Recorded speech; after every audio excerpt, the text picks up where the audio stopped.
ಕರಳನ ಕುಂದ ದುರುಳರ ಕೊಲ್ಲದೆ ರವಿತಾ ಸೇರಿದ ಪಶ್ಚಿಮ ಶಿಖರಕ್ಕೆ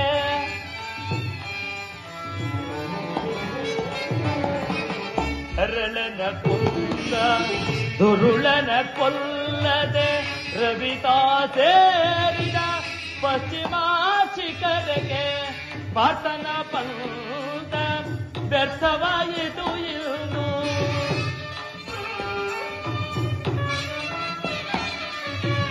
ಪಾಟನ ಪಂತ ವ್ಯರ್ಥವಾಯಿತು ಎಂದು ನಿಗುವೆ ನೀಗನು ವಾಚಿತೆಯೋಳು ನಿಗುವೆ ನೀಗನು ವಾಚಿತೆಯೋಳು ಎಲ್ಲಿರುವೆ ಮಾಧವ ದೇವ ಎಲ್ಲಿರುವೆ ಮಾಧವ ದೇವಾ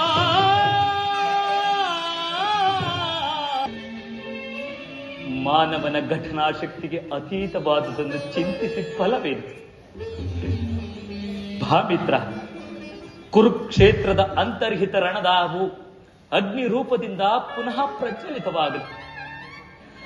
ಅರ್ಜುನನು ನಿನ್ನ ನಾಮಗಳನ್ನು ಸ್ಮರಿಸುತ್ತ ಜ್ವಲಂತ ಚಿತಾಗ್ನಿಯಲ್ಲಿ. ಏನು? ನಿನ್ನ ಚಿತೆಯನ್ನು ನಾನು ಒತ್ತಿಸುವುದೇ? ಅರ್ಜುನನ ಲಲಾಟದಲ್ಲಿ ಅಂತಹ ಮಹಾಪುಣ್ಯವು ಬರೆದಿದ್ದರೆ ಆಗ ಕೂಡದೇಕೆ ಪ್ರಭು?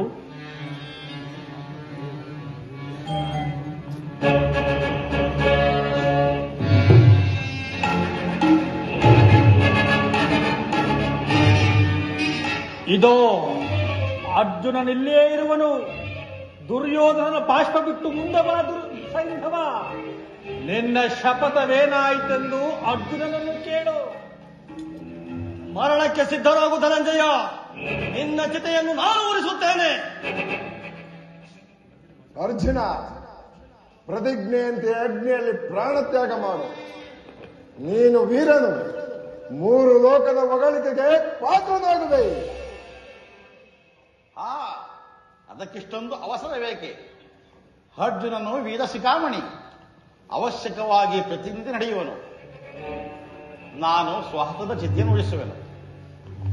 ಪಾರ್ಥ, ಪರಮಾತ್ಮ, ಪ್ರಾಣಸಖ, ಮೃತ್ಯುವಿನ ಸಮ್ಮುಖದಲ್ಲಿ ದ್ವೇಷಾದಂಧಗಳನ್ನು ತ್ಯಜಿಸಿ ಕೌರವ ವೀರನ್ನು ಅಭಿನಂದಿಸು. ಈ ಚಿರನೂತನವಾದ ಸುಂದರ ಜಗತ್ತನ್ನು ಒಂದು ಸಾರಿ ಕಡೆಯ ಸಾರಿ ದೃಷ್ಟಿಸಿ ನೋಡು. ನನ್ನ ಈ ಪ್ರಸಾದಿತ ಹಸ್ತವು ದೀಪ್ತಿಮಯವಾದ ದುರ್ಗದ ದೀಪದಂತೆ ನಿನ್ನ ಭವಿಷ್ಯದ ಆದಿಯನ್ನು ಬೆಳಗಲಿ.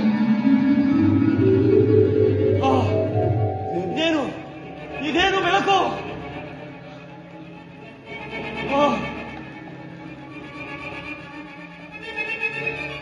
ಸೂರ್ಯಾಸ್ತ.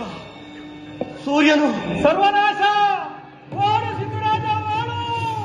ಸುಮ್ಮನೆ ನೋಡುವೇಕೆ ಅರ್ಜುನ? ಬಾಣ ಪ್ರಯೋಗ ಮಾಡು. ಸೈನ್ಯವನ ಮದುವೆ ವಯಸ್ಸು ಇದರ ಸೂರ್ಯನ ಸ್ತಂಗತನಾಗುವುದಿಲ್ಲ. ಆ ವೇಕ್ಷಾಮಿಯಲ್ಲಿ ಪಾಡ್ತಾ ಸೈನ್ಯವನ ಮಸ್ತಕ ಭೂಮಿ ಮುಳುವಾಗದು. ಸಂಯಂತ ಪಂಚಕ ಗಿರಿದಲ್ಲಿ ಅವನ ತಂದೆಯಾದ ನಕ್ಷತ್ರನು ಸಂಜೋಪಾಸನೆ ಕುಳಿತಿರುವನು. ಸೈಂಧವನ ಮಸ್ತಕವು ಅವನ ಉಡಿಯಲ್ಲಿ ಬೀಳು.